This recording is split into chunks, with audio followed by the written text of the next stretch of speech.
भोजन रोज करते हैं, भोजन पानी रोज चाहिए, ऐसे ही भक्त को भगवान की कथा रोज चाहिए। पानी, भोजन शरीर को बल देता है, जबकि भगवान की कथा मन को, आत्मा को, प्राणों को बल देते हैं। भगवान की कथा मन को प्रसन्न रखती है। संसार मन को दुखी रखता है। संसार में मन लगेगा तो मन दुखी रहेगा, और भगवान में मन लगेगा तो मन सुखी रहेगा। मन के दुखी होने का कारण क्या है? आपका मन जगत में लगता है, इसलिए दुखी है। सुखी चाहते हो मन को तो भगवान में लगाओ। कल भगवान की कथा में आपने सुना कि भगवान प्रकट हुए। क्या हुए? कहां प्रकट हुए? भगवान कहां प्रकट हुए? कहां हुए हैं? कहां? कहां भैया? कहां? अप्रैल में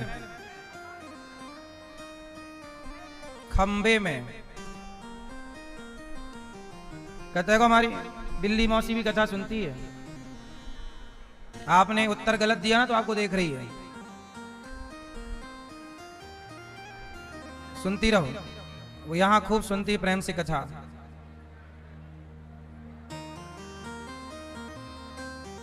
बिल्ली है कि बिल्ली के पति?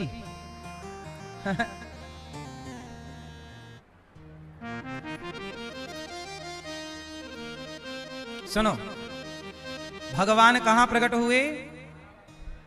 जेल में। कहां प्रकट हुए? देवकी वसुदेव कहां हैं? जेल में। भगवान कहां प्रकट हुए? जेल में। भगवान जेल में प्रकट हुए, और जेल में प्रकट होकर भगवान ने आपको और हमें मैसेज दिया कि मैं जेल में भी आपकी रक्षा करने के लिए आ सकता हूं। अच्छा ये बताओ, आप लोग जेल में हो या नहीं? जोर से। ये संसार क्या है? ये संसार भी एक जेल है। इस संसार के जेल में आप और हम कैदी हैं। कैद ही तो हैं।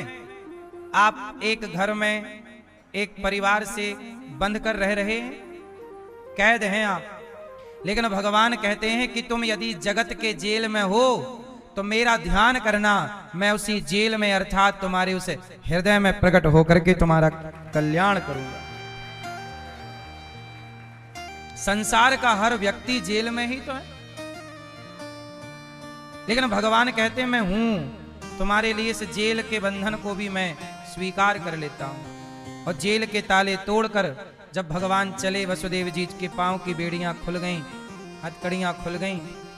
देखो, वसुदेव जी बंधे थे और भगवान को लेकर चले तो क्या हुआ? मुक्त हो गए। बोलो हां। क्या सीख मिल रही है इससे?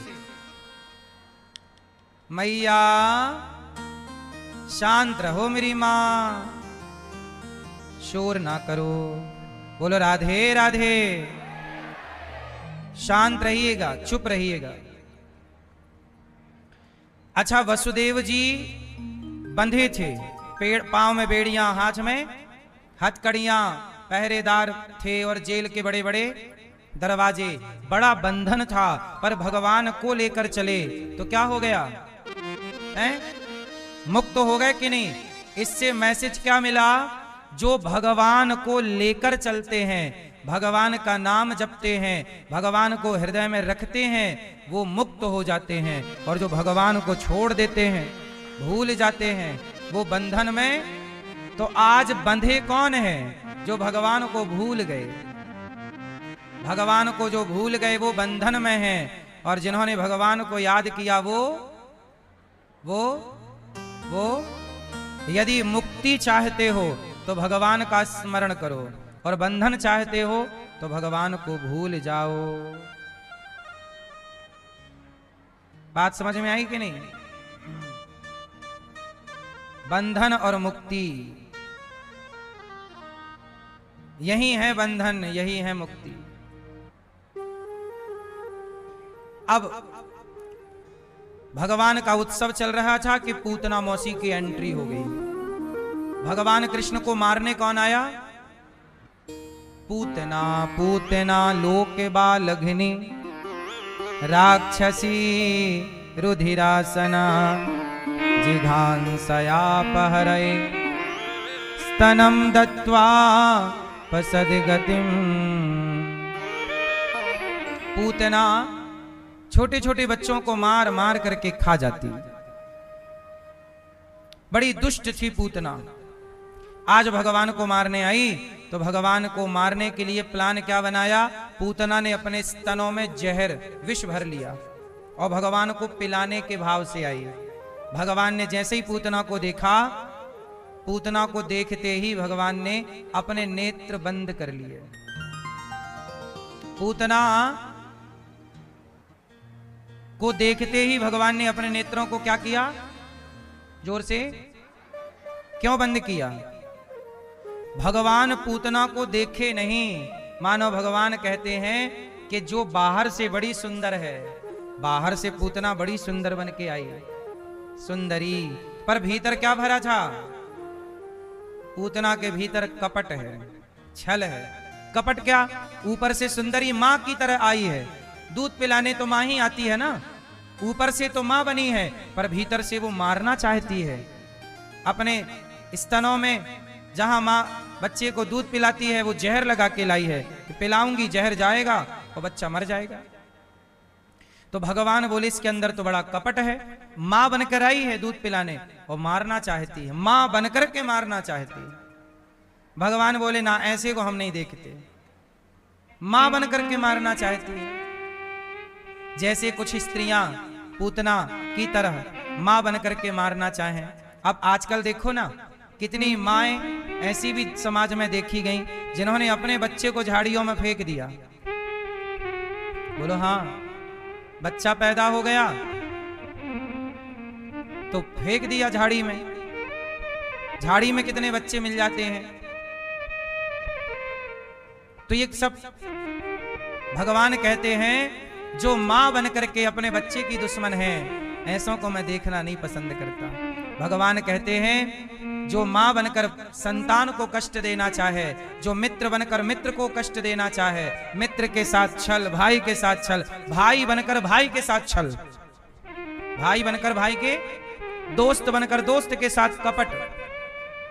आज लोग आपके बनकर, अपने बनकर ही तो कपट करते हैं। पूतना मौसी को भगवान ने देखा नहीं और नेत्र बंद करके कहा कि जो पूतना जैसा कपट रखेंगे, बाहर से कुछ और भीतर कुछ, ऐसों को मैं कभी नहीं देखूंगा। ऐसों पर कृपा की दृष्टि कभी नहीं होगी। नेत्र बंद कर लिए। भगवान किसे देखते हैं? जिसका मन निर्मल होता है। निर्मल मन जन सो मोहि पावा, मोहि कपट छल छिद्र न भावा।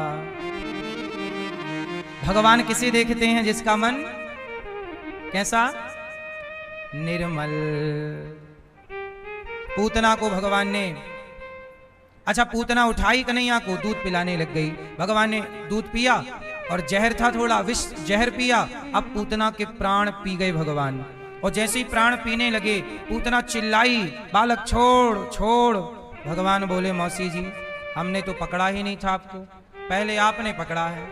और हमारा नियम है कि जो भक्त हमें पकड़ लेगा एक बार, फिर हम उसे कभी नहीं छोड़ेंगे, इसलिए अब हम आपको नहीं छोड़ेंगे। अब भगवान पीने लगे प्राण, चिल्लाई पूतना छोड़ दो छोड़ दो छोड़ दो।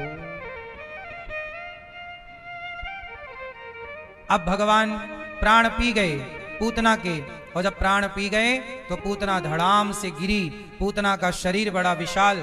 नंद बाबा कंस का कर चुकाने के लिए गए थे, कर चुका कर लौटे तो देखा कि विशाल शरीर पड़ा है। पूतना के शरीर को काट काट कर चिता पे रखा तो उस कि शरीर से सुगंधी निकल पड़ी। अहो वकीयम स्तन कालकूटम जिघांसया पाय यदाप्यसाध्वी लेभे गतिम धात्रुचितां ततोन्यम कं वा दयालुं शरणं व्रजेम। भगवान ने पूतना का उद्धार कर दिया। क्या कर दिया भगवान ने पूतना का? अच्छा ये बताओ, पूतना पापनी है कि पुण्यात्मा? पूतना ने पाप किए कि पुण्य किए? जोर से, कैसी है? पूतना पापनी है। कैसी है पूतना? पापनी पूतना को भगवान ने पवित्र कर दिया। भगवान कहते हैं मामेकम शरणम व्रज, जो मेरी शरण में आएगा वो कितना भी बड़ा पापी हो। पूतना गलत थी, पापनी थी, पर गई कहां? भगवान की शरण में। और भगवान कहते हैं जो मेरी शरण में आएगा उस पापी से पापी को भी मैं पुण्यात्मा बना दूंगा। भगवान बड़े दयालु हैं। कैसे हैं भगवान? दयालु हैं भगवान। मारने वाली पूतना को, जहर पिलाने वाली पूतना को भगवान ने तार दिया। न जाने कौन से गुण पर दयानिधि रीझ जाते हैं। अच्छा ये बताओ, भगवान अपराध देखते हैं कि नहीं?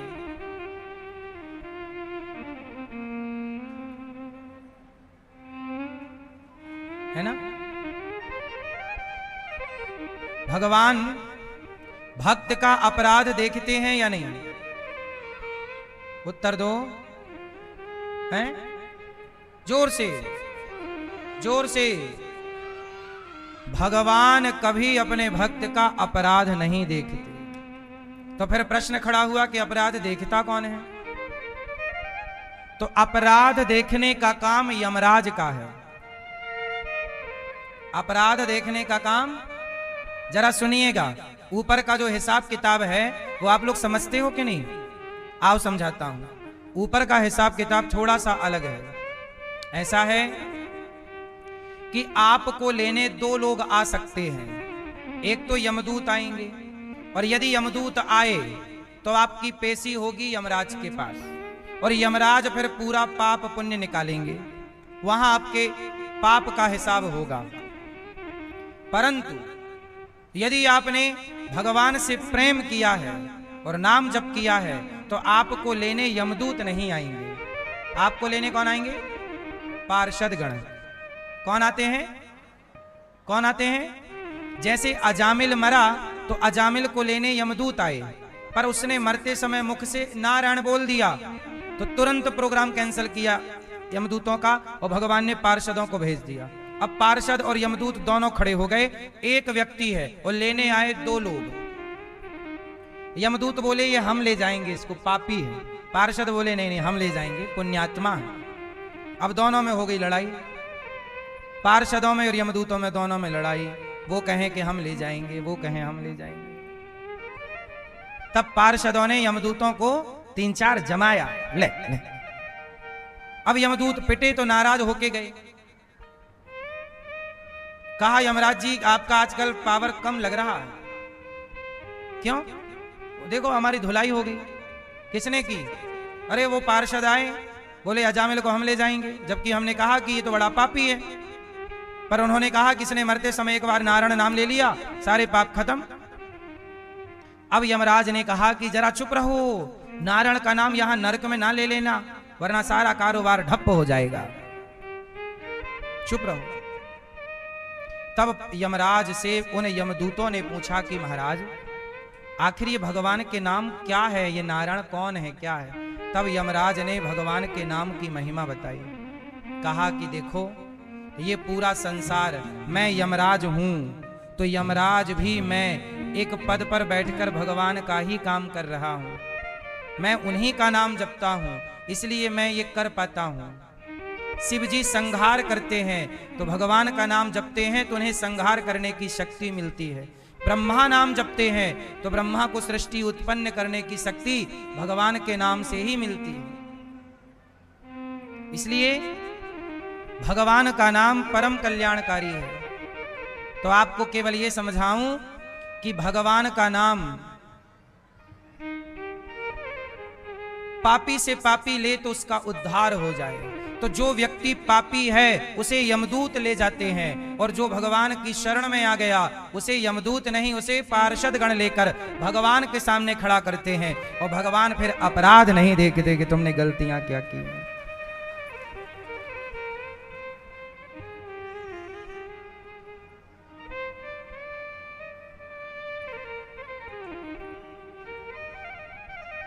भगवान बड़े दयालु हैं मेरी माँ। इसलिए आपसे कहता हूं छोटा मोटा पुण्य करते रहना रोज। अजामिल जैसे पूतना जैसों का भगवान ने उद्धार कर दिया। बोलिए भक्त वत्सल भगवान की। इसके बाद भगवान बड़े हुए, थोड़ा करवट बदले, शकटासुर आया। अच्छा ये बताओ, आपके जीवन में संकट आते हैं कि नहीं? जोर से। अच्छा, जब संकट आते हैं तो आप क्या करते हैं? रोने लग जाते हैं, हिम्मत हार जाते हैं, परेशान हो जाते हैं। लेकिन आप जरा सोचो कि भगवान श्री कृष्ण, भगवान कृष्ण के अभी 6 महीने के भय हैं। 6 दिन के भय तो पूतना आ गई, 6 महीने के भय तो शकटासुर आया, तृणावर्त आया। जरा सोचिए, आपके जीवन में यदि संकट हैं तो भगवान के जीवन में तो तब से संकट आने शुरू हो गए जब 6 दिन के थे भगवान, और संकटों से लड़ते लड़ते पूरा जीवन चला गया भगवान का। बताओ, भगवान कृष्ण के जीवन में संकट कब नहीं आए? आप लोग जरा से संकटों में, जरा सा कष्ट आ जाए, जरा सी पीड़ा हो जाए, आप घबरा जाते हैं, हार जाते हैं।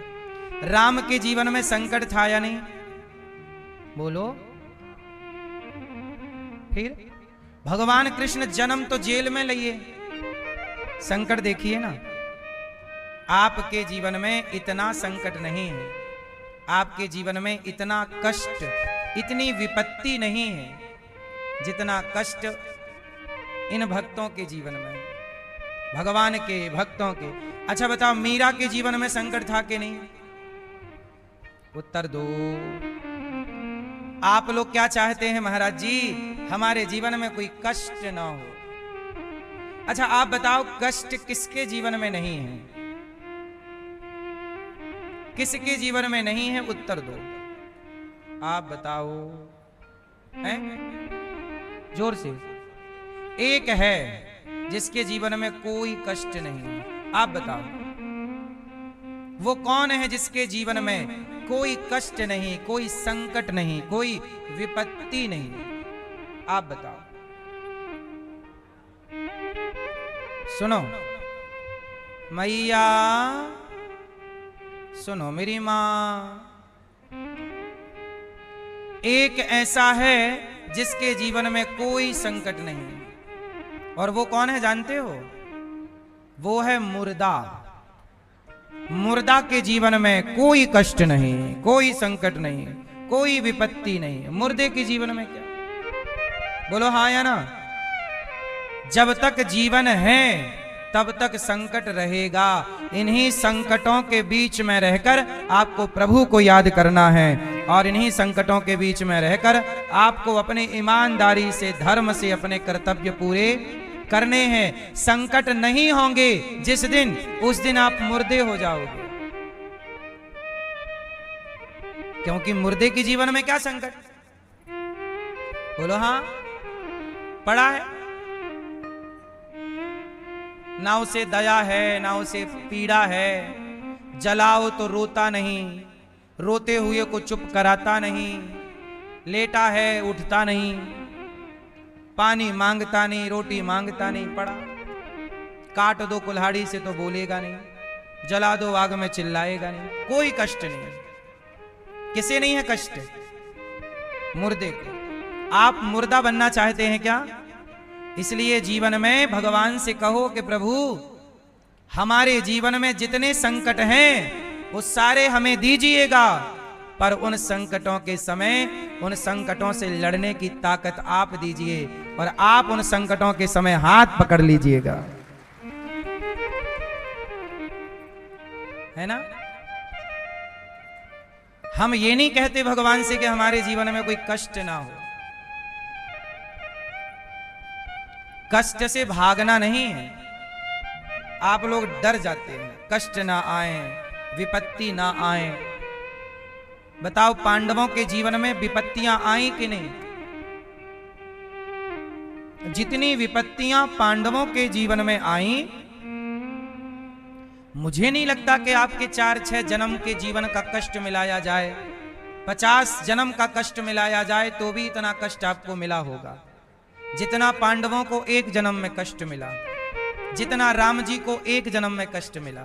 आपको 50 जन्म में भी इतना जोड़ दिया जाए, पूरा प्लस कर दिया जाए, तो भी आपके जीवन में इतना कष्ट क्यों? ये सही है कि गलत है? बोलो मेरी मां। इसका मतलब ये हुआ कि जीवन में कभी परेशान नहीं होना चाहिए। हर समय भगवान को याद करते हुए, ईमानदारी से अपना कार्य करते हुए भगवान को याद रखना चाहिए। और विपत्ति आए, संकट आए तो घबराओ ना, एक कदम और भगवान के करीब चले जाओ। एक कदम और भगवान के पास हो जाओ। संकट हमें ईश्वर से जोड़ता है और सुख भगवान से हमें दूर करता है। शकटासुराया, शकटासुर को मारा, तृणावर्ताया, तृणावर्त को मारा। अब गर्गाचार्य जी आए। गर्गः पुरोहितो राजन यदूनाम सुमहातपा व्रजाम जगाम व्रजम जगाम नंदस्य वसुदेव प्रचोदितः। गर्गाचार्य जी आए और भगवान कृष्ण का नामकरण संस्कार हुआ। हमारे सनातन धर्म में कितने संस्कार होते हैं? 16। उनमें एक नामकरण संस्कार है। भगवान कृष्ण का नाम क्या रखा? क्या नाम रखा? क्या नाम रखा? भगवान कृष्ण का नाम है, भगवान के अनंत नाम है। कितने नाम हैं? अनेक रूप रूपाय विष्णवे प्रभु विष्णवे। कितने नाम हैं? अनेक नाम। उन अनेक नामों में यशोदा के लाला का नाम रखा है गर्गाचार्य जी ने कृष्ण, और रोहिणी के पुत्र का नाम रखा है राम। पर बल अधिक होने से उनका नाम पड़ा बलराम। बोलिए बलदाऊ भैया की जय, कृष्ण कन्हैया लाल की जय। अब भगवान बड़े हो गए और लीला चालू कर दी भगवान ने। भगवान लीला पुरुषोत्तम है, राम जी मर्यादा पुरुषोत्तम है। राम जी क्या है? मैया राम जी क्या है?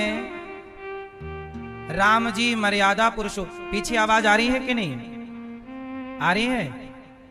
तो फिर ध्यान से सुनो। ये बच्चे काहे खड़े हो रहे हैं बार बार? ये छोरा शांत बैठो बेटा, शांति से बैठो। कथा में बार बार उठना बैठना ना करो। जहां जगह मिल जाए वहीं बैठ जाओ। सुनो, राम जी कौन है? मर्यादा पुरुषोत्तम। और कृष्ण जी कौन है? लीला पुरुषोत्तम।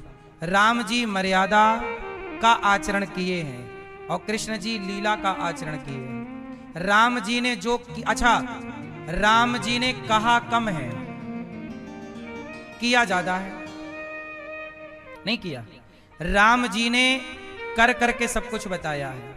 माँ बाप की आज्ञा ऐसे माननी है, मर्यादा भाई के साथ कैसा व्यवहार करना है, सब कुछ बताया राम जी ने। अच्छा, भगवान कृष्ण ने गीता सुनाई, कृष्ण ने कह करके बताया। बोलो हाँ। और राम जी ने करके बताया। ध्यान से सुनो, कृष्ण जी ने जोर से कह करके बताया भगवत गीता में, और राम जी ने करके बताया। करके और कहकर दोनों में थोड़ा सा अंतर है। क्या अंतर है? राम जी मर्यादा पुरुषोत्तम कन्हैया जी लीला पुरुषोत्तम। अच्छा, सवाल ये खड़ा हुआ कि राम जी और कृष्ण जी की कुछ लीलाएं बिल्कुल अपोजिट हैं। कैसे? जैसे राम जी के एक विवाह है और भगवान कृष्ण के 16,108 विवाह हैं। तो अब आप कंफ्यूज हो जाते हैं कि मैं एक करूं कि मैं भी 16 करूं। आप कंफ्यूज हैं, तो आप कंफ्यूज ना हो इसके लिए मैं आपको ये बात उठा के और बता रहा हूं कि देखो, राम जी ने जो किया है हम सब वही जीवन में उतारें। क्यों? क्योंकि भगवान कृष्ण ने जो किया है वो राम का बचा हुआ काम ही कृष्ण ने किया है, शेष काम। कैसे? अब देखो, एक ही राम सब कुछ नहीं कर सकते थे। अब उदाहरण से समझो, जैसे मीराबाई है। मीराबाई ने भगवान को किस भाव से भजा? उत्तर दो जोर से, थोड़ा जोर लगा के। मीराबाई ने कृष्ण को क्या माना? क्या बोला? जोर से। है सखी? काहे नहीं बोल रही हो अच्छे से मेरी मां? पति। अच्छा, मीरा ने कृष्ण को पति माना, मेरे तो गिरधर गोपाल। अच्छा, मीरा राम को भी तो पति मान सकती थी, बोलो हाँ कि ना? मीरा राम को भी तो पति मान सकती थी कि नहीं? बोलो हाँ। नहीं मान सकती। आपने भी बहुत महिलाओं को सुना होगा कि मैं कृष्ण को अपना पति मानती हूं, लेकिन आपने ये ना सुना होगा कि कोई ये कहे कि मैं राम को अपना पति मानती हूं। सही है गलत है? क्यों? मीरा जैसी स्त्रियां जो कृष्ण से प्रेम करती हैं और भाव पति का रखती हैं, वो केवल मीरा नहीं, मीरा जैसी आप भी हो सकती हैं। मीरा जैसे कोई आपके अगल बगल में कोई बहन बेटी कृष्ण के प्रति पति का भाव रखने वाली बहन बेटी हो सकती है। अच्छा, एक बात बताओ, जब मीरा ने कृष्ण को पति भाव से भजा तो भगवान मीरा को पति के ही रूप में मिलेंगे या भाई के रूप में मिल जाएंगे? बोलो। जाकी रही भावना। तो जब आप पति के रूप में भजोगे तो पति के रूप में ही मिलेंगे। और एक बात और समझ लो, आप राम को भी पति के रूप में भजेंगे तो राम भी आपको या कृष्ण बनकर मिलेंगे या कोई और अवतार लेकर के मिलेंगे। राम के रूप में आपको राम पति के रूप में नहीं मिलेंगे। बोलो हाँ। तो आप लोगों से मैं एक सवाल करता हूं कि सतयुग में, त्रेता में, द्वापर में और इस कलयुग में जो स्त्री मीरा जैसे कृष्ण को पति रूप में प्यार करती हैं, अब बताओ कृष्ण को उन्हें पति के रूप में मिलना चाहिए या नहीं? उत्तर दो, उत्तर दो, बोलो। मिलना चाहिए कि नहीं? भाई, मीरा को कृष्ण पति रूप में मिलने चाहिए कि नहीं? जोर से।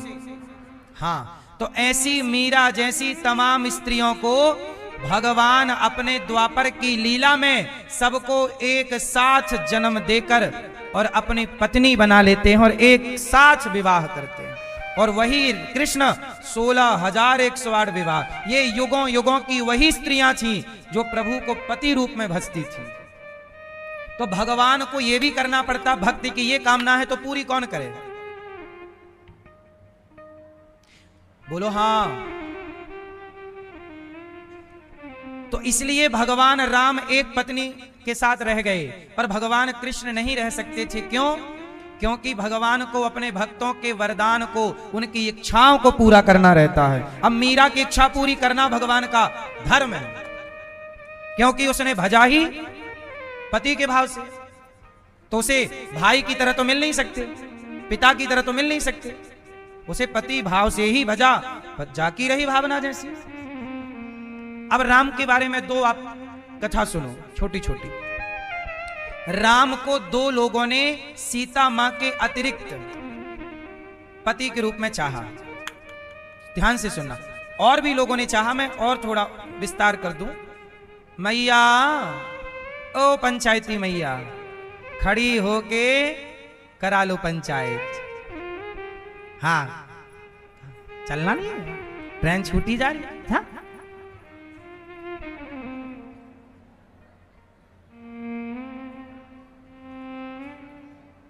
सुनो,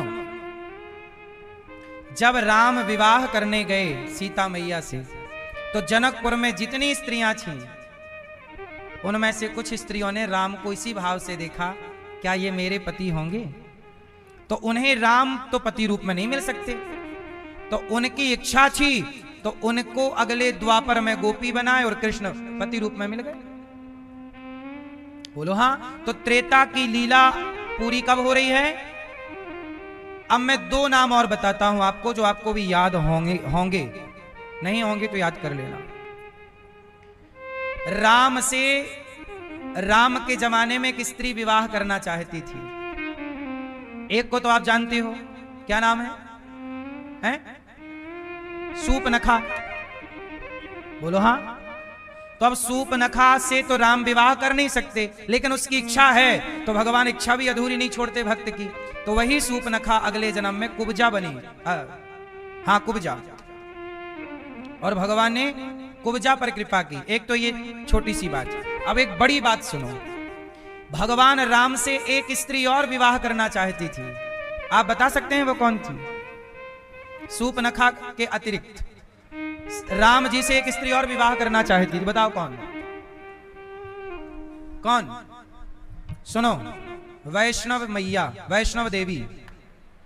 जो आप वैष्णव देवी दर्शन करते हो ना, वैष्णव मैया, वैष्णव मैया त्रेता में राम से विवाह करना चाहती थी, और इन्होंने तपस्या भी की, और राम गए भी इनके पास।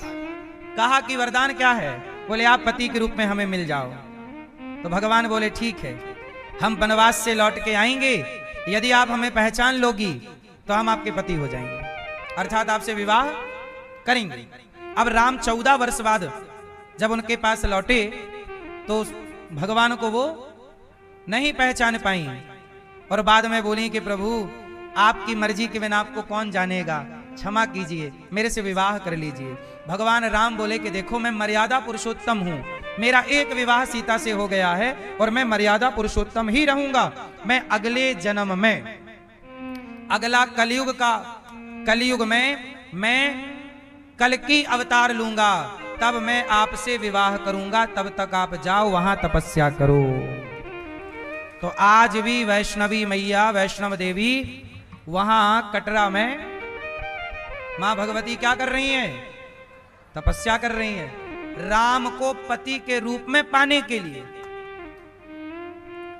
तो राम के रूप में तो ना मिलेंगे, पर राम ही उन्हें कल्कि अवतार के रूप में प्राप्त होंगे। तो कल्कि भगवान का विवाह किससे होगा? वैष्णवी मैया से, वैष्णव देवी। ये एक बात है। कुल मिलाके कथाएं, आप पूरा कथा नहीं समझते, पूरी बात नहीं समझते, इसलिए आप लोगों को संदेह होता है। हम लोगों को तो कोई संदेह नहीं होता, क्योंकि हमें शास्त्रों से, गुरु कृपा से ये पता है कि इसके पीछे भगवान की एक लीला है। अब कई लोग कहते हैं भगवान कृष्ण ने इतने ब्याह क्यों किए, इतने ब्याह। अरे भाई, ना करें तो फिर भगवान जो वचन दे चुके हैं, अब बहुत स्त्री, आज आप ही बैठ जाओ हमें पति रूप में आप चाहिए, तो भगवान थोड़ी मना कर सकते हैं। भगवान का धर्म है वरदान देना, भगवान का धर्म है अपने भक्त का वरदान, उनकी इच्छा की पूर्ति करना। अब इच्छा कैसी भी हो, अब कोई कहे मुझे आपका बहन बनना है, तो आओ द्रौपदी के रूप में, मां बनना है आओ यशोदा के रूप में, मित्र बनना है आओ अर्जुन के रूप में, पति पत्नी बनना है आओ गोपियों के रूप में। इसलिए भगवान लीला पुरुषोत्तम है कृष्ण। तो भगवान राम थोड़ा गंभीर हैं और भगवान कृष्ण थोड़े से चंचल हैं। वत्सान मुंचन क्वचित समय क्रौश संजात हासः स्तेयं स्वादवत्यथ दधिपयः कल्पितै स्तेययो गई। भगवान थोड़ा बड़े भये और गोपियों के बीच में मैया के घर में प्रेम से मटकी से मक्खन निकाल निकाल के खाने लग गए, बाल चरित्र करने लग गए, बाल लीला करने लग गए। भगवान बड़े नटखट हैं। सखियां ढूंढ रही हैं कन्हैया कहाँ हो। और कन्हैया को गोपियां जंगल में ढूंढ रही हैं, बगीचे में ढूंढ रही हैं, और कन्हैया उन्हीं के घर में घुस के मक्खन खा रहे हैं उनका। ग्वालों को ले जाते हैं, कभी इसके घर कभी उसके घर कभी उसके घर जा जा करके भगवान अनेक लीलाएं करते हैं। भगवान सूरदास जी कह रहे हैं कि एक दिन भगवान यमुना के तट पर गए और यमुना जी में स्नान कर रहे हैं। भगवान बालू पे लौट रहे हैं और वहीं बैठकर ग्वालों से बोले, सुनो तुम्हारे घर में कितना मक्खन होता है। मन सुखा बोला, हमारे घर में तो बहुत मक्खन होता है, तुम लाए नहीं। अरे बोले मैया लाने थोड़ी देती है, सारा मक्खन ले जाके बाजार में बेच देती है। तो ऐसा करो कि देखो अपन लोग कितनी मेहनत करते हैं और मक्खन सारा बेच देती है मैया, चलो अपन मक्खन खा लिया करेंगे। कैसे खाएंगे, मैया ऊपर रखती है मक्खन। चलो तो अब ग्वालों को ले गए, खिड़की से घुसाया, ग्वालों का गोला बनाया और मटकी पकड़ के भगवान खड़े हो गए, ग्वालों के कंधे पे पांव रख के, और लौंदा बना बना के मक्खन का कभी मनसुखा को, श्री रामा को, मंगल को इत्यादि सखाओं को बांट बांट के भगवान खाते खिलाते और आनंद से ग्वाल वालों को परम सुख देते। एक कन्हैया की लीला ने कितने लोगों को सुख दिया। ग्वालों के संग खेलते तो गालों को सुख, गोपियां उस लीला को, चोरी की लीला को देखती पकड़ती तो गोपियों को सुख, मैया की गोद में रहते तो मैया को सुख। और आज हम उनकी इन लीलाओं को सुन और सुना रहे हैं तो हमें और आपको परम सुख। भगवान की लीलाएं युगों युगों के लिए होती हैं।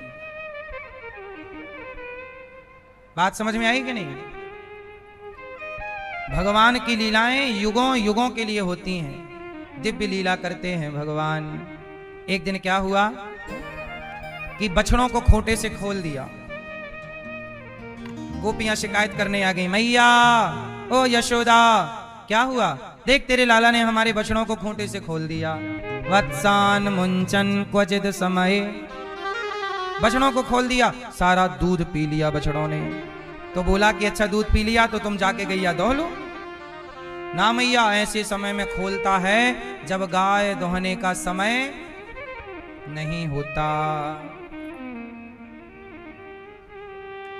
अब तो भैया सारी गोपियां शिकायत करने आई, मैया तेरे लाला ने बछड़े खोल दिए। अच्छा बछड़े बंधे कहां से थे? खूंटे से। अच्छा ये बताओ भैया, वो कौन है जो दिन रात चलता है पर पहुंचता कहीं नहीं?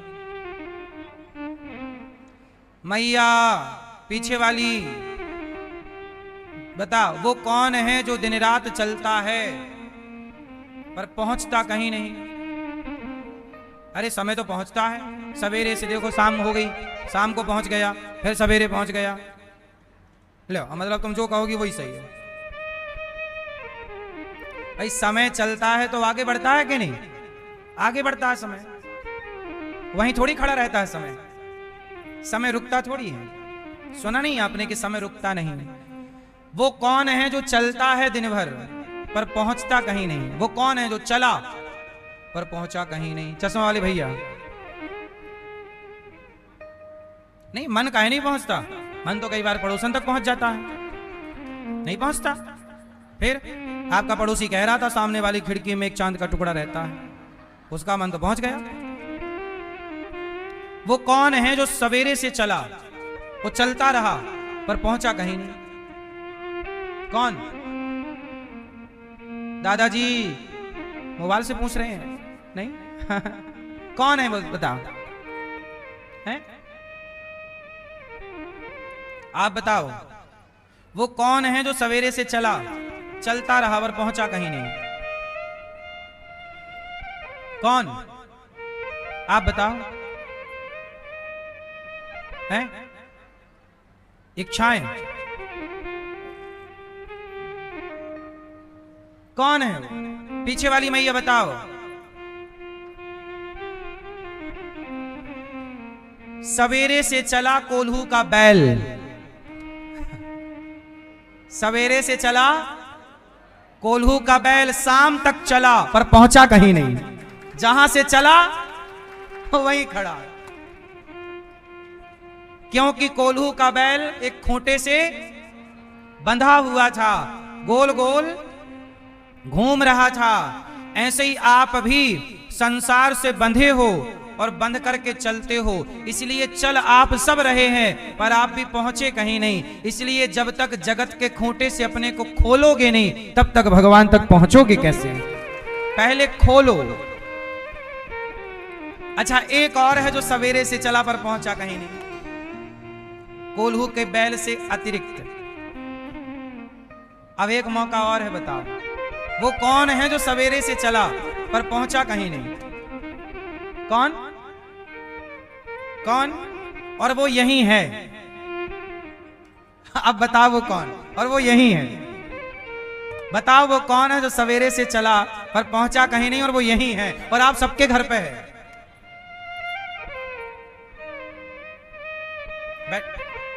सुनो, वो है पंखा।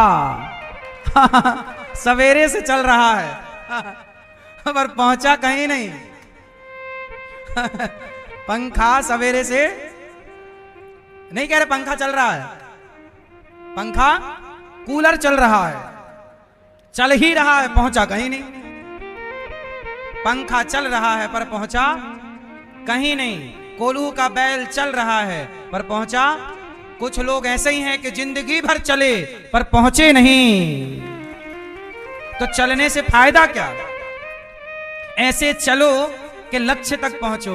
इसलिए कहते हैं अपना लक्ष्य भगवान को बनाओ और ऐसे चलो कि ईश्वर तक और चले सारी जिंदगी। वो आपके पूर्वज, कुछ लोगों के पूर्वज चले, कोई मुक्ति तक पहुंच गया, मोक्ष तक पहुंचा, तो कोई पहुंचा ही नहीं। अब आप लोग बताओ कि आप लोग भी चल रहे हो, मरने से पहले तक पहुंच जाओगे कि बिना पहुंचे ही तय हो जाओगे? बताओ आप लोग बिना पहुंचे ही मरोगे कि पहुंच के मरोगे? कहां पहुंच के हैं?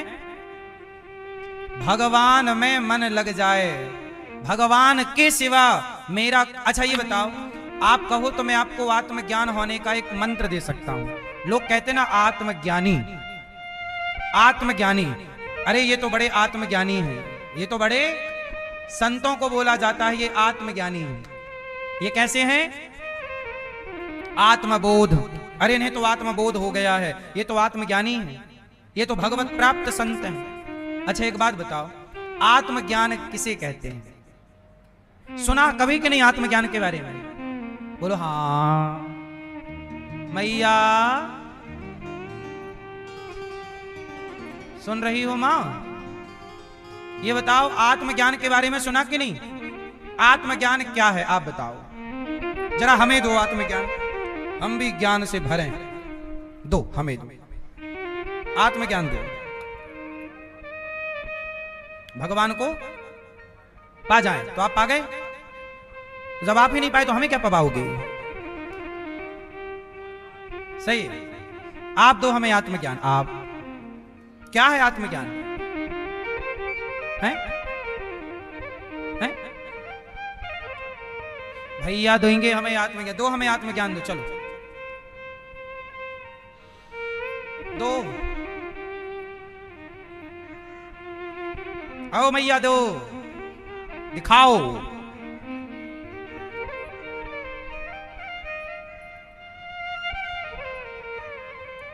गिनती बता रही हो, आत्मज्ञान मांगा तो। चलो अब आप सुनो। हाँ मैया, आपका ज्ञान स्वीकार है, बैठो। वाह, हमारा ही बैल हमें पहना दिया मैया ने। बैठो मेरी माँ, तुम तो सीरियस हो गई। बैठ जाओ। आत्मज्ञान। अब मैया कैसा चिल्ला चिल्ला के देखो जरा, मैया सीरियस हो गई बेचारी। सुनो, आत्मज्ञान किसे कहते हैं? सुनो, अब सुन लो मेरी मां, एक लाइन में सुनो। आत्मज्ञान कोई आपसे पूछे तो एक लाइन का है, और केवल ये लाइन सुनने के बाद फिर इस पे हम मंथन करेंगे। एक लाइन का आत्मज्ञान है, आप इतनी बात जान लो कि भगवान के सिवा मेरे तो गिरधर गोपाल दूसरो ना, भगवान के सिवा मेरा कोई नहीं है इस संसार में। ये जान लेने वाला और ये मान लेने वाला व्यक्ति आत्मज्ञानी है। जो ये मान ले कि भगवान के सिवा मेरा, ईश्वर के सिवा मेरा, यही आत्मज्ञान है। अब हम लोग पूरी जिंदगी में ये नहीं मान पाते कि हमारे भगवान हैं, इनके सिवा हमारा। हम लोग कहते हैं तुम भी हमारे हो, तुम भी हमारे हो, ये भी हमारा, ये भी हमारा, ये भी। हम सबको अपना मान लेते हैं, लेकिन मीराबाई ने किसी को अपना, मेरे तो यही है। इतनी सी बात आपके समझ में आ जाए और इसी बात को आप जीवन में उतार लो कि भगवान के सिवा मेरा, जो ये मान लेगा कि ईश्वर के सिवा मेरा कोई नहीं है, मुझे लगता है वही सबसे बड़ा आत्मज्ञानी है, वही भगवान को पाएगा। यही ईश्वर को पाने का मूल मंत्र है। बोलो हां या ना। तो एक लाइन का हुआ कि नहीं ज्ञान? अब आप बताओ कि आज से आप भगवान के सिवा किसी को अपना मानोगे? संसार के साथ वैसा व्यवहार करो जैसा व्यवहार काम वाली बाई आपके साथ करती है। काम वाली बाई को भी गुरु मानना चाहिए। कैसे? देखो, जैसे काम वाली बाई आपके बच्चे को नहला देती है, उसके मालिश करती है, उसका तेल मालिश पूरा एक माँ की तरह निभाती है पूरे फर्ज। पर एक बात बताओ, क्या वो काम वाली बाई क्या आपके बेटे को क्या अपना बेटा मानती है? काम पूरे करेगी, जिम्मेदारी पूरी निभाएगी, पर वो अपना मानेगी। वो ये मानेगी कि मेरा बेटा तो घर पे है। वो काम पूरा करेगी आपके घर का, लेकिन आपके घर को अपना नहीं मानेगी। ऐसे ही काम करते हुए, जैसे काम वाली बाई आपके काम करते हुए वो आपकी वस्तु को अपना नहीं मानती, ऐसे जगत में काम करते हुए जगत की किसी वस्तु को अपना मत मानो, क्योंकि यह हर वस्तु भगवान की है। और हम इस संसार में केवल काम वाली बाई की तरह, काम वाले नौकर की तरह हम और आप ईश्वर के नौकर हैं। हम सबके मालिक कौन है? भगवान। और हम सब भगवान के कौन हैं? नौकर। तो जो व्यक्ति अपने को नौकर की तरह रखे और ईश्वर को क्या मान ले? मालिक। मेरे कौन है? भगवान। भगवान मेरे मालिक हैं और मैं भगवान का। और बेटा मेरा नहीं, मालिक का है। व्यापार मेरा नहीं, मालिक का। जो हर वस्तु परमात्मा की जानकर व्यवहार करे, यही तो आत्मज्ञान है। यही तो जानना है कि ये मेरा, और यही जानना है कि ये मेरे हैं। इतना ही जानना है सिर्फ। अब इतना सा ज्ञान आप 1 साल में जान लो, 5 साल में जान लो, या 50 साल में जानो, या 100 साल में भी मत जानो। इतना सा जानने के लिए कई लोगों को कई जन्म लेने पड़ते हैं। इतनी सी बात समझने, पूरे वेद पुराणों का ये सार हम आपसे कह रहे हैं। इतना समझने के लिए सत्संग करना चाहिए। सत्संग 4 दिन करो, 10 दिन करो, महीने भर करो, साल भर करो, जीवन भर करो, पर सत्संग जीवन भर किया और आपको ये तो समझ में आया ही नहीं कि मेरा कौन है, तो आप जब यही नहीं समझ में आया तो सत्संग का मतलब क्या निकला? और 1 मिनट में ये समझ में आ गया कि भगवान मेरे हैं, तो मानो कि आपने पूरे जीवन भर का सत्संग कर लिया, क्योंकि आपको मूल बात समझ में आ गई। सही है। तो आज से मेरा कौन, मीराबाई के इस लाइन को रट लीजिएगा, और रट ही नहीं जीवन में उतार लीजिएगा। मेरे तो दूसरों ना, ये बात है आत्मज्ञान की, एक लाइन की बस, ठीक है। और बाकी फिर कितना सुनते रहो, कितना नाम जपो, ये तो फिर देखो ऐसा है ना, दिया जल गया तो फिर तो तेल डालते रहो, घी डालते रहो, वो जलता। ये नाम जप, ये कथा सत्संग, ये सब दर्शन, ये सब तो तेल डालने जैसा है। पहले जले तो, पहले दीपक जले तो फिर ना तेल डालेंगे। उतना डाल दिया जितने से वो जल जाए। अब जल जाए तो बस। मीराबाई ने सारी जिंदगी भगवान के सिवा किसी को माना हो, केवल मीरा ने कहा नहीं, जो कहा उस रास्ते पर, इसलिए भगवान मीरा को मिले। तो देखो भगवान को पाने का सरल रास्ता ये है। बात समझ में आ गई? अब इसी रास्ते पर गोपियां चलती हैं। भरत जी इसी रास्ते, देखो आप पूरा भक्तों का इतिहास उठाओ। भरत जी किस रास्ते पर चले? भरत जी ने माता का त्याग कर दिया, अपनी मां का। भरत जी ने अपने सारे सुखों का त्याग कर दिया। राज सत्ता मिली तो राज सत्ता छोड़ दी, सब छोड़ दिया, पर क्या नहीं छोड़ा? मेरे तो भगवान को नहीं। लक्ष्मण जी ने सब छोड़ दिया, पत्नी, राजपाट, जबकि वनवास लक्ष्मण जी का छोड़ दिया। सब छूटे तो छूटे, भगवान ना छूटे, यही आत्मज्ञान है। हनुमान जी ने सब छोड़ दिया, किसे नहीं छोड़ा? भगवान को नहीं। हनुमान जी से राम जी ने कहा कि मैं भी आपको कहीं का राजा बना देता हूं, ले लो। क्या नहीं दे सकते थे राम हनुमान जी को? पर हनुमान जी ने लिया ही। बस यही सिद्धांत। गोपियां जब कृष्ण गए तो गोपियां तड़प रही हैं, रो रही हैं। भगवान के सिवा गोपियां किसी को नहीं, भगवान के सिवा गोपियां किसी 100 साल तक रोती रहीं, पर भगवान के अतिरिक्त उन्होंने मन किसी और में। यही है, इसलिए उन प्रेमी गोपियों के पास उद्धव जैसे ज्ञानी गए और गोपियों की चरण रज में लौट करके आ गए। उस ज्ञान के आगे उद्धव का ज्ञान टिका कहां? यही है आत्मज्ञान, यही है आत्मबोध। ये कौन सा है मेरी मां? क्या है ये? आत्मबोध। आज गोपियां भगवान को पकड़ने के लिए शिकायत करने गईं। मैया तेरे लाला ने आज चोरी करी है। मैया पकड़ के, क्यों रे लाला? तो चोरी करोगे सीख गए हो तैने? कहां चोरी करी, चल बता। सखी बोली मैया मेरे घर में आए वो सबरो मक्खन खा जाए। तू ही बता, सबरो मक्खन खा जाए। अब तो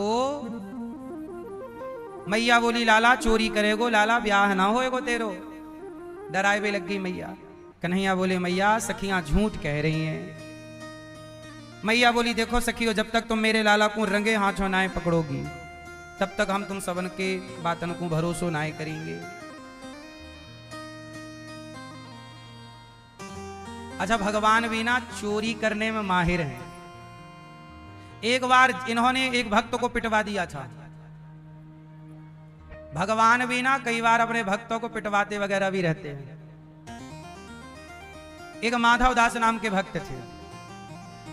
क्या नाम था? और वो रहते थे जगन्नाथ जी में, और जगन्नाथ जी से बड़ा प्यार करते। अब क्या हुआ कि कटहल का सीजन आया। मैया ओ मैया, घड़ी वड़ी हो गई, पूरे कपड़े लत्ते, अब मैया का बोरिया बिस्तर तैयार। मैया को लगा अब तो आत्मज्ञानी हो गई मैं, अब क्या करूंगी यहां। अब तो हो गई मैं आत्मज्ञानी, सही है, अब क्या जरूरत है सत्संग वगैरह की। एक लाइन में मिल ही गया आत्मज्ञान। ठीक है मैया, जा रही हो मेरी माँ, टाटा।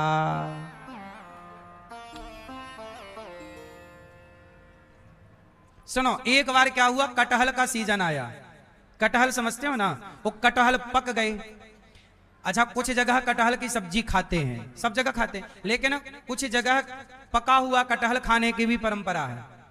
कटहल पक जाता है ना, तो पका हुआ कटहल मीठा लगता है, तो वो भी एक फल की तरह खाया जाता है। जैसे बिहार है, यूपी है और उड़ीसा तरफ ये सब खाने की परंपरा है। तो जगन्नाथ भगवान कटहल, एक वहां के राजा थे, राजा का एक बगीचा था कटहल का, तो कटहल के बगीचे में कटहल लगभग सीजन आ गया, पक गए। और जब पके तो जगन्नाथ जी ने माधवदास जी कहा, माधवदास जी कटहल महक रहे हैं अच्छे अच्छे, बहुत खुशबू आ रही है, चलो कटहल खाते हैं। तो माधवदास जी बोले कि अच्छा, कल आपको कटहल की सब्जी का कटहल लाएंगे और भोग लगाएंगे आपको, कल कटहल का भोग लगेगा आपको। भगवान बोले ऐसे थोड़ी भोग लगाना है, राजा के बगीचे में चलो अपन दो जन घुसते हैं। माधवदास जी बोले प्रभु हम हो गए हैं बुढ़े, यदि हम पकड़े गए तो हमें तो मार लगेगी, आप तो भाग जाओगे, और चोरी से क्यों खाना है? राजा तो, अच्छा माधवदास जी का चेला राजा था, माधवदास जी उस राजा के गुरु थे। बोले मैं अपने चेला को बोल दूंगा कि भाई हमारे भगवान जी को कटहल खाना है, तो आपके लिए जितने चाहिए आपको आ जाएंगे कल। भगवान बोले नहीं, आज रात का ही प्लान करो, चलो। जगन्नाथ जी, माधवदास जी बोले चलो। अब माधवदास जी और जगन्नाथ जी दो ही जनी चले, दोनों लोग चले, और वहां बगीचे में कटहल लगे थे। तो वहां पर द्वारपाल भी थे, मतलब कटहल की रखवाली, बगीचा बड़ा था तो द्वार पे द्वारपाल थे, कोई घुसे ना। तो भगवान बोले पीछे के रास्ते से, बारी बारी लगी थी कांटे वाटों की, हटाया। माधवदास जी रास्ता साफ करते जा रहे हैं, भगवान घुसते आ रहे हैं। अब एक बगीचे में घुसे, एक पेड़ पर बढ़िया कटहल लगे पके पके। भगवान बोले ऐसा है माधवदास जी, आप चढ़ जाओ पेड़ पर, मैं नीचे खड़ा हूं, मैं नीचे से पकड़ता रहूंगा, आप वो तोड़ तोड़ के जरा देना। अब जगन्नाथ जी नीचे खड़े हैं भगवान जी, और माधवदास जी को चढ़ा दिया पेड़ पर। और ये सच्ची घटना, ये भक्तमाल में पूरी कथा है, हमको यहां से नहीं सुना रहे हैं, ये घटी घटना जो भगवान अपने भक्तों के साथ लीला रचते हैं ना, उसकी एक घटना है ये। तो माधवदास जी खड़े हैं नीचे, अब भगवान खड़े हैं नीचे, माधवदास जी चढ़ गए पेड़ पर। अब कटहल तोड़ कर दिया, भगवान तो वहीं कटहल तोड़ कर खाने लग गए। हाँ बाबा बड़ा मीठा है, वो बगल वाला और अच्छा होगा, आओ बाबा वो बगल वाला। माधवदास जी बोले प्रभु चिल्लाओ मत, अपन चोरी से घुसे हैं, चोरी से चिल्लाओगे तो बगीचे का रखवाला आ जाएगा। भगवान बोले कोई बात नहीं, भगवान और चिल्ला रहे, कोई बात नहीं, आने दो, आप तो दो। अब माधवदास जी बोले पिटवाएंगे आप। अब भैया बगल वाला कटहल तोड़ कर दिया, भगवान उसे भी खाए और अपने ऐसे उसमें पल्लू में रखे, दुपट्टे में 2-3 कटहल रख लिए। और भगवान बोले हाँ माधवदास जी थोड़ा और ऊपर चढ़ो, ऊपर वाला लगा है पका हुआ, वो और अच्छा महक रहा है उस। अब माधवदास जी को और ऊपर चढ़ा दिया, वो चिल्ला रहे हैं और ऊपर वाला। अब तो वो सुन लिया कि भाई धम धम की आवाज आ रही है, कोई चिल्ला रहा, बगीचे में कोई घुसा, चोरी हो रही है। अब सेना जो वहां के सुरक्षा कर्मी थे दौड़े, और जब दौड़े तो जगन्नाथ जी भाग गए। जगन्नाथ जी भाग गए और अपने मंदिर में जाके बैठ गए। अब माधवदास जी बोले हे भगवान, अब वो पेड़ पे छिपे रहे चुपचाप, क्या करें, बूढ़े जल्दी उतर नहीं सकते, ये तो छोटे भाग गए, वो तो बुढ़े। अब वो छिपे रहे। अब देखा तो वहां कटहल पड़े, खाए है ना वहीं पे कटहल पड़े। अब सुरक्षा कर्मियों ने देखा यहां वहां, लैंप जलाया और जैसे तैसे प्रकाश से देखा तो अच्छा वो चोर बैठा है वो। अब माधवदास जी को कार्यकर्ताओं ने राजा के उतारा और उतार के वहीं हाथ पांव बांध के कुटिया में पटक दिया। चोरी करते हो, चलो सवेरे राजा से बताएंगे। हाथ पांव पकड़ के बांधा और 3-4 जमाया, है बुढ़ापे में चोरी करता ले। अब कैसे बताएंगे, हमने नहीं किया, भगवान ने करवाई है। अब बंधे रहे, सवेरा हुआ तो सेना ने सवेरे राजा के द्वार पर हाथ पांव बांध के ले गए माधवदास जी को।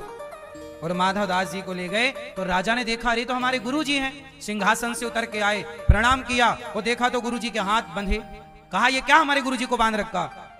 तो वहां के सुरक्षा कर्मियों ने कहा, महाराज ये आपके गुरुजी वहां कटहल चुरा रहे थे। तो राजा ने कहा, गुरुजी आपको कटहल की जरूरत थी तो आप बोल देते। तब राजा से संत जी ने कहा कि महाराज जगन्नाथ जी को कटहल खाना था, उन्होंने कहा कि रात को ही चलना है, और हम आए, वो हमें ऊपर चढ़ाए पेड़ पर, खुद तो भाग गए, और उनकी इच्छा कटहल खाने की थी। ये सुनते ही राजा रोने लगा। राजा बोले, गुरुजी आपने प्रभु को देखा इस तरह से, आज से वो पूरा बगीचा जगन्नाथ जी के नाम करता हूं।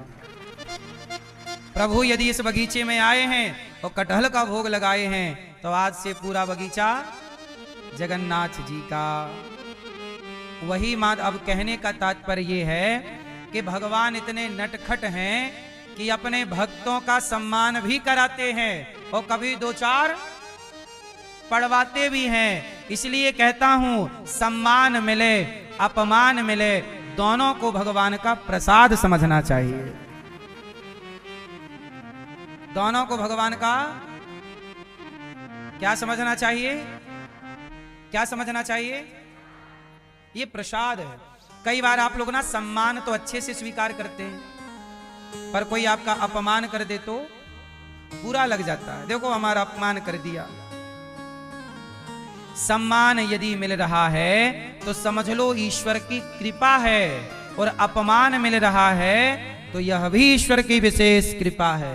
अच्छा एक बात बताओ, सम्मान में खुश और अपमान में दुख, क्या ये लक्षण सही है? उत्तर दो। जो सम्मान में प्रसन्न रहे और अपमान में भी प्रसन्न रहे, जो हर परिस्थिति में हैप्पी रहे, खुश रहे, यही आत्मज्ञान है। हर हाल में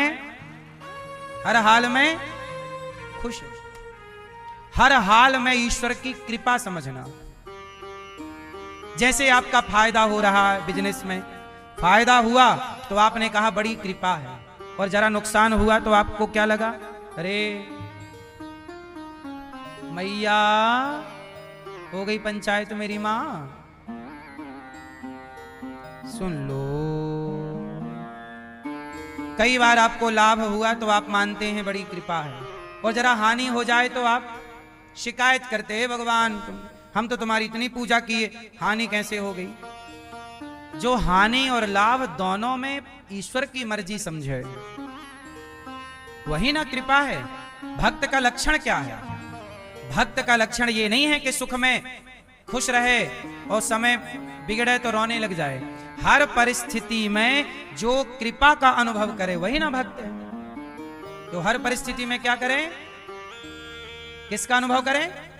हर परिस्थिति तो बदलेगी, अच्छा बुरा, 6 चीजें भगवान के हाथ में होती हैं। कितनी चीजें? अभी हम आपको बताएंगे कि 6 चीजें भगवान के हाथ में। फिर आपसे हम पूछेंगे कि आपके हाथ में क्या है, तो उत्तर देना है सबको। तैयार रखिएगा अपना आंसर। 6 चीजें भगवान के हाथ में है। कौन कौन सी? गिनो।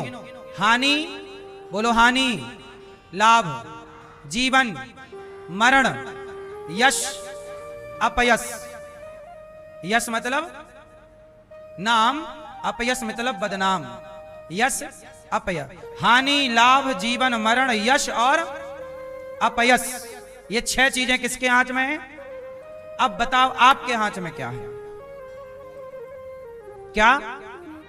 कर्म। मैया ने बता दिया, बहन ने कर्म। आप बताओ क्या आपके हाथ में? क्या क्या आपके हाथ में क्या है? हाँ, सही कहा। हमारे और आपके हाथ में कर्म ही है। उन्होंने सही कहा। हम आपके हाथ में क्या है? भगवान कहते हैं गीता में, तू कर्म कर, कर्मण्येवाधिकारस्ते मां फलेषु कदाचन। हमारे हाथ में क्या है?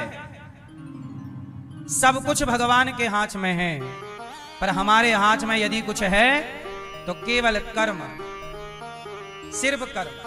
इसलिए कहता हूं, जब कर्म आपके हाथ में है तो बुरा कर्म क्यों करते हो? अच्छे कर्म कर लो। बुरा कर्म करोगे तो फल बुरा पाओगे, और अच्छा कर्म करोगे तो फल अच्छा पाओगे।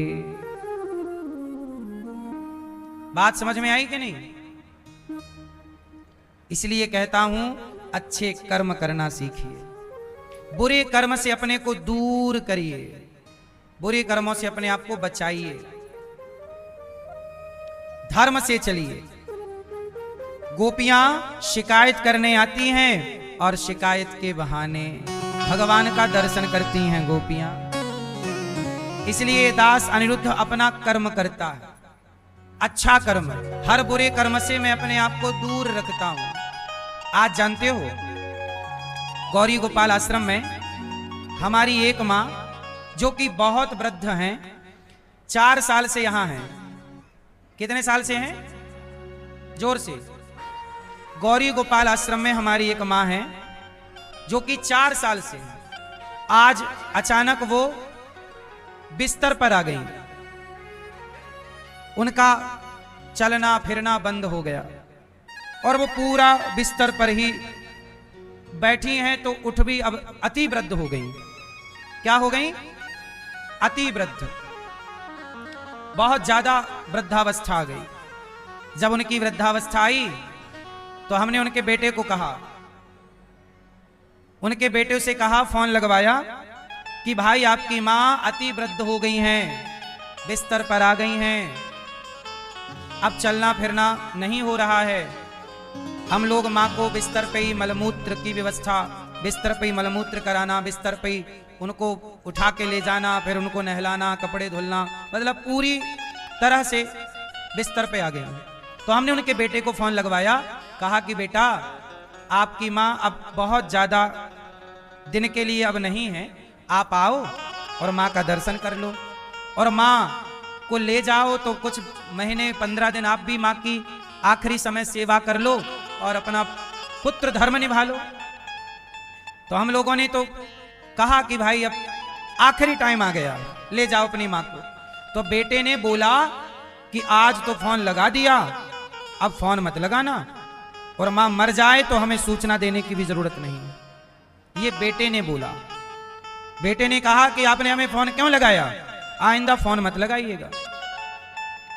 सोचिए हम लोग बच्चों को फोन भी लगा दें, हम लोग बच्चों को बोल भी दें कि आखिरी टाइम चल रहा है, माँ को ले जाओ, तो बेटा बोलता है कि तुमने फोन क्यों लगाया, अब मत लगाना, मर जाए माँ तो भी मत लगाना।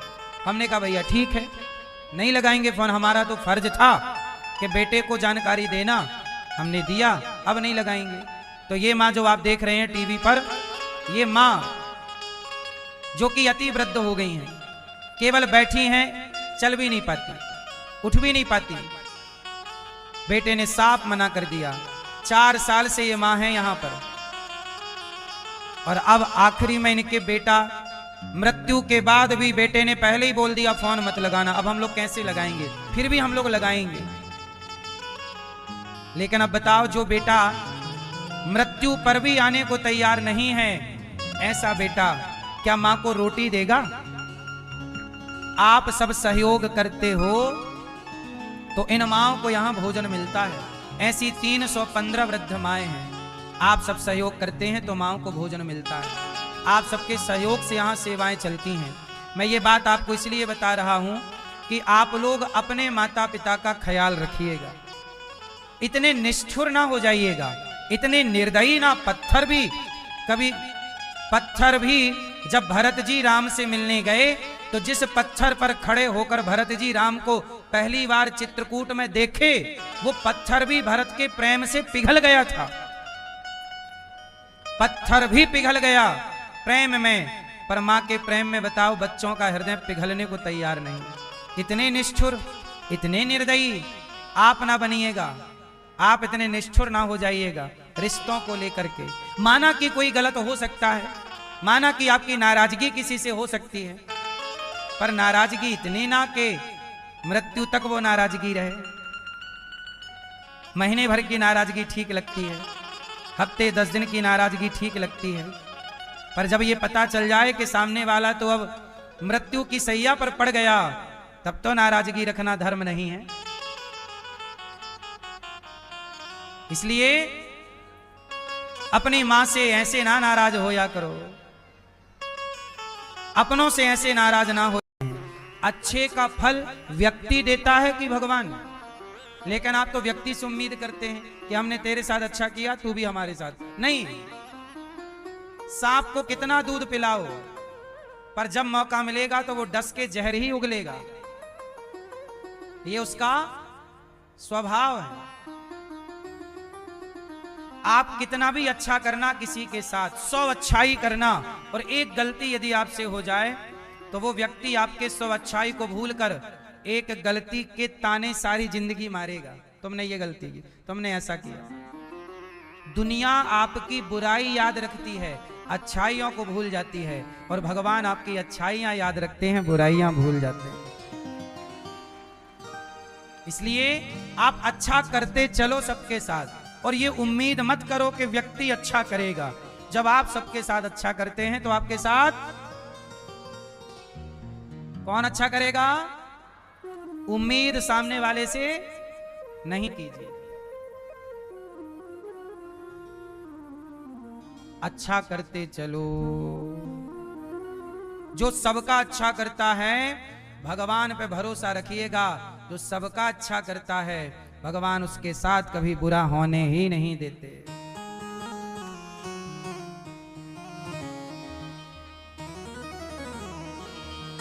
माता यशोदा सारे संतों की पिछले जन्म में धरा थी, और आपने खूब सेवा, खूब सेवा, सेवा इतनी की कि सेवा के कारण भगवान इनसे प्रभावित हो गए। और भगवान ने माता धरा से कहा, माता तुम्हारी सेवा का फल मैं अगले जन्म में चुकाऊंगा, तुम्हारा बेटा बनकर तुम्हारा दूध पी करके तुम्हारी सेवा का फल चुकाऊंगा। जब आप सेवा करते हैं तो आपकी सेवा का ऋणी कौन होता है? माता धरा ने संतों की इतनी सेवा की कि एक दिन संत आए और इनके घर में अन्न का दाना नहीं, तो बाजार में मांगने गई उधार, कोई दिया नहीं। एक व्यक्ति बोला कि तुम अपने स्तन दोगी तो हम पैसे देंगे, तो माता ने अपने स्तनों को चाकू से काट करके उसको दे दिए और पैसे लिए, और संतों के लिए भोजन लाकर और भोजन संतों को बना करके पवाया। तब भगवान समझ गए कि छाती काट दिया। अच्छा, जिसने मांगा उसने गलत नियत से स्तन मांगे, पर माता से कहा तुम अपने स्तन दे दो, तो माता ने काट करके दे दिए कि तुझे स्तन चाहिए, ये ले। शरीर का मांस चाहता है तो रख ले। बस मेरी मां, ये दुनिया चमड़ी की भूखी है। लोग चमड़ी से प्यार करते हैं और आपको लगता है कि आपसे प्यार कर रहे हैं। कोई आपसे प्यार क्यों करेगा? कोई आपसे प्यार क्यों करेगा? आपसे कोई प्यार नहीं करता। आपकी चमड़ी से प्यार सबको है। सबको मीन्स जो आपको गलत दृष्टि से देखते हैं। कई बार स्त्री पुरुष को, पुरुष स्त्री को, जहां भी गलत दृष्टिकोण है वहां वो गलत दृष्टिकोण केवल चमड़ी के कारण है, वरना और गलत दृष्टि क्या हो सकती है। इसलिए कोई आप से कहे कि हम तुझसे प्रेम करते हैं या ये और वो, ये सब लफड़े में ना पड़िएगा, जगत में ना उलझे रहिएगा। हम तो कहते हैं जितने जल्दी हो जाए जगत से अपने को सुलझाओ, जगत से अपने को सुलझाओ। बहुत उलझ लिए, अब सुलझो और चित्त को भगवान में लगाओ। पति पत्नी दोनों प्रेम से भगवान का चिंतन करो। बचा हुआ जीवन भगवान में समर्पित कर दो। सेवा में माता धरा ने सेवा संतों की तो संत में से ही भगवंत प्रकट होकर बोले, मैया तुमने सेवा की, साधुओं की छाती काट दी, क्यों? माता धरा ने कहा, क्या करती? संत द्वार पर थे, मेरे पास अन्न का दाना नहीं था, उधार मांगने गई तो मांगने जिससे गई उसने कहा कि तुम स्तन दो, तो मैंने दे दिए काट कर। भगवान बोले, अब मैं तुम्हारा दूध पीने आऊंगा अगले जन्म में पुत्र बनकर। सेवा के कारण भगवान को पुत्र बना लिया मैया यशोदा ने। सेवा करने वाला भगवान को भी विवश कर देता है, आने के लिए वश में कर लेता है। भगवान भी नाचते हैं। अच्छा बताओ, भगवान स्वतंत्र हैं कि अधीन हैं? उत्तर, भगवान स्वतंत्र हैं कि अधीन हैं? क्या हैं? भगवान स्वतंत्र नहीं हैं। भगवान स्वतंत्र, भगवान भक्तों के जैसे भक्त नचाते हैं भगवान, गोपियां नचाई तो भगवान नाचे, क्योंकि भक्त के अधीन है। इसलिए कहता हूं भक्ति में ताकत है, इतनी ताकत है कि सृष्टि का निर्माता परमात्मा भक्त के आगे नाचता है, प्रेम करते हैं भक्त के लिए। देखो ना, कौन बड़ा है? अच्छा, कौन बड़ा, भगवान बड़े कि भक्त बड़ा? कौन बड़ा? मैया। कौन बड़ा? मेरी मां है। कौन बड़ा? भक्त कैसे बड़ा? एक बार धरती बोली मैं बड़ी, मैं ही बड़ी सबको थाम रखती हूं। धरती बोली मैं बड़ी, तो शेष भगवान बोले, शेष नांग भगवान तू बड़ी तो मेरे सिर पे काहे पड़ी? मैं बड़ा। शेष नांग भगवान बोले मैं बड़ा, तो शंकर जी बोले तुम बड़े तो मेरे गले में क्यों पड़े? शंकर जी बोले मैं बड़ा हूं। शंकर जी बोले मैं बड़ा, तो कैलाश बोला आप बड़े तो मेरे ऊपर क्यों खड़े? मैंने आपको थामा है। कैलाश बोला मैं बड़ा। कैलाश बोला मैं बड़ा, तो रावण बोला तू बड़ा तो मेरे हाथ में क्यों पड़ा? कैलाश पर्वत को उठा लिया ना एक बार रावण ने, रावण भी कम थोड़ी था, उठा लेता अपने प्रभु को। रावण बोला मैं बड़ा। रावण बोला मैं बड़ा, तो बाली बोला कि तू बड़ा तो मेरे कांख में कैसे पड़ा? बाली बोला मैं बड़ा।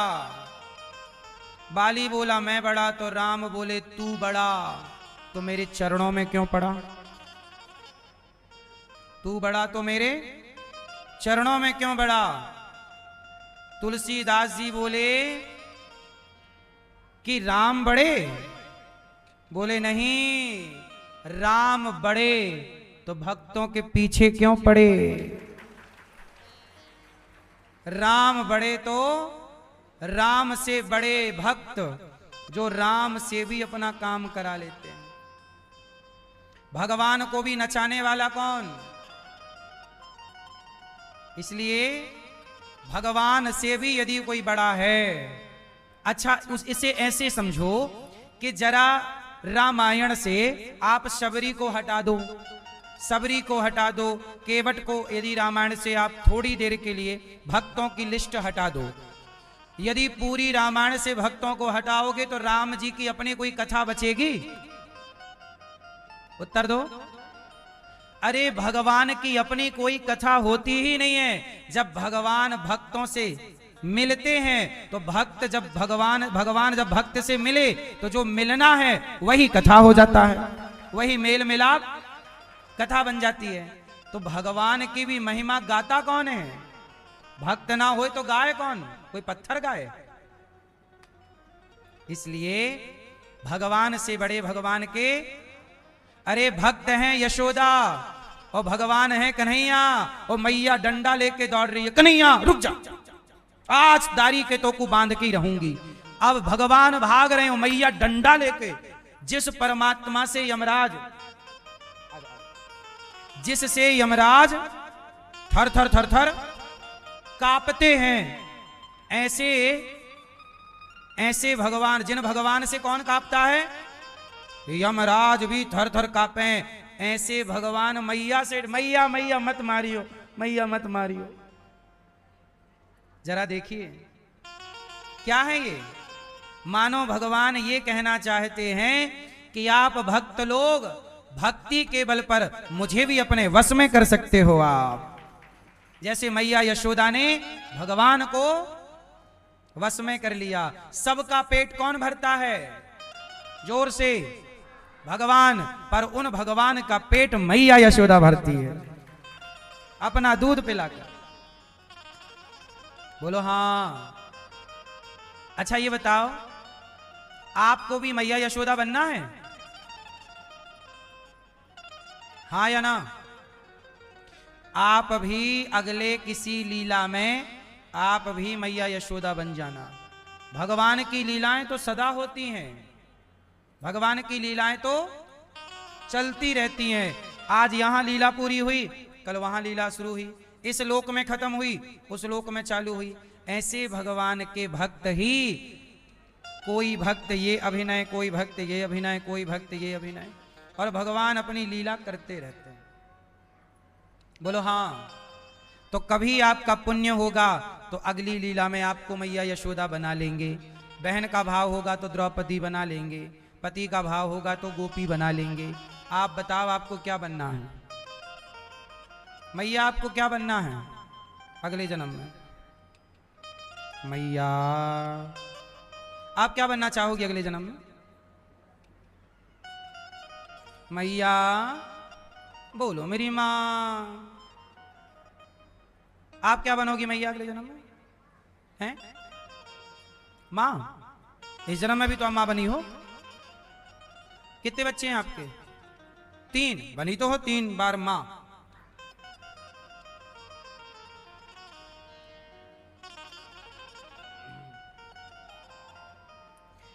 माँ मैया यशोदा ने सेवा के बल पर भगवान को जीत लिया, प्राप्त कर लिया। आज मैया उखल से बांध रही है, बांध दिया उखल से। किससे बांध दिया? एकदा गृहदासीसु यशोदानंद गेहनी कर्मांतर नियुक्तासु निर्ममंथ स्वयं दधी। आज भगवान ने, मैया यशोदा दही मंथन कर रही हैं और लाला को दूध दही मक्खन खिलाना चाहती हैं। बच्चे को ले जाओ भैया, थोड़ा घुमा फिरा लाओ, बच्चों को घुमाते रहो। हैं ए लाला, घुमाओ बच्चों को। तो एक दिन मैया दही का मंथन कर रही थी।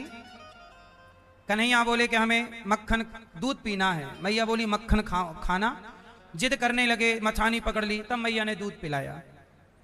चूल्हे पे चढ़ा दूध उफनने लगा तो मैया उतारने गई तो भगवान ने सारी मटकियां तोड़ दी। आज मैया भगवान पे लाठी लेके दौड़ी, आज दारी के तो को पकड़ के बांधूंगी। और पकड़ लिया मैया ने, उखल से बांधा तो 2 अंगुल रस्सी कम पड़ गई। उखल से बांधा तो मैया की 2 अंगुल रस्सी, भगवान बंधन। अच्छा, भगवान को आप बांधना चाहते हैं? भगवान को जरूर बांधिएगा। भगवान प्रेम के बंधन में बंधते हैं, आप बांधिए तो सही। मैया ने बांधा पर 2 अंगुल रस्सी कम पड़ गई। अच्छा, भगवान को बांधना है तो कुछ काम करना पड़ेगा। क्या काम करना है? 2 चीजें छोड़ दीजिएगा। मैया आप लोग 2 चीजें छोड़ सकती हो? छोड़ बताऊं क्या क्या? आप लोग 2 चीजें छोड़ दीजिए, आपको भगवान मिल जाएंगे। क्या? पहला, अहंकार। क्या छोड़ दीजिए? क्या छोड़ दीजिए? अभिमान, अहंकार, एटीट्यूड, ईगो, घमंड। अपने भीतर का अहंकार, घमंड छोड़ दीजिएगा। क्या छोड़ देना है? घमंड छोड़ दीजिएगा। घमंड नहीं करना चाहिए। क्यों, आप लोग करते हो कि नहीं? किसी वस्तु का, किसी व्यक्ति का, किसी पद का, पैसे का घमंड नहीं करना चाहिए, क्योंकि सत्ता, संपन्नता और सुंदरता, ये तीनों सदा नहीं रहती। सत्ता सदा नहीं रहेगी, है ना? संपत्ति सदा, जो सदा नहीं रहेगी उसका घमंड हम क्यों करें? उसका घमंड हम क्यों करें? सुंदरता सदा ना। इसलिए भगवान को पाना है तो अपने भीतर के अभिमान को मिटा दीजिएगा और शून्य हो जाइएगा। क्या बन जाइएगा? जीरो। मैं कुछ नहीं हूं। हाँ हाँ। एक डोली चली, एक अर्थी चली, डोली अर्थी से कुछ यूं कहने लगी। भैया एक डोली चली, दुल्हन, डोली पे कौन? और एक अर्थी चली। एक डोली चली, एक अर्थी चली, डोली अर्थी से कुछ यूं कहने लगी। रास्ता तूने मेरा क्यों ये खोटा किया, सामने से चली जा तू वो दिल जली। एक डोली चली और एक, दोनों की भेंट एक चौराहे पर। तो डोली दुल्हन है और अर्थी अर्थी है। अर्थी को देखकर डोली ने कहा, मतलब दुल्हन ने कहा, ए अर्थी हट जा मेरे रास्ते से, मैं घर बसाने जा रही हूं शादी करके और तू आ गई बीच में, हट जा मेरे रास्ते से। तब उस अर्थी की अंतरात्मा बोली, बहन ये बता कि तुझ में और मुझ में अंतर कितना है। अब देखना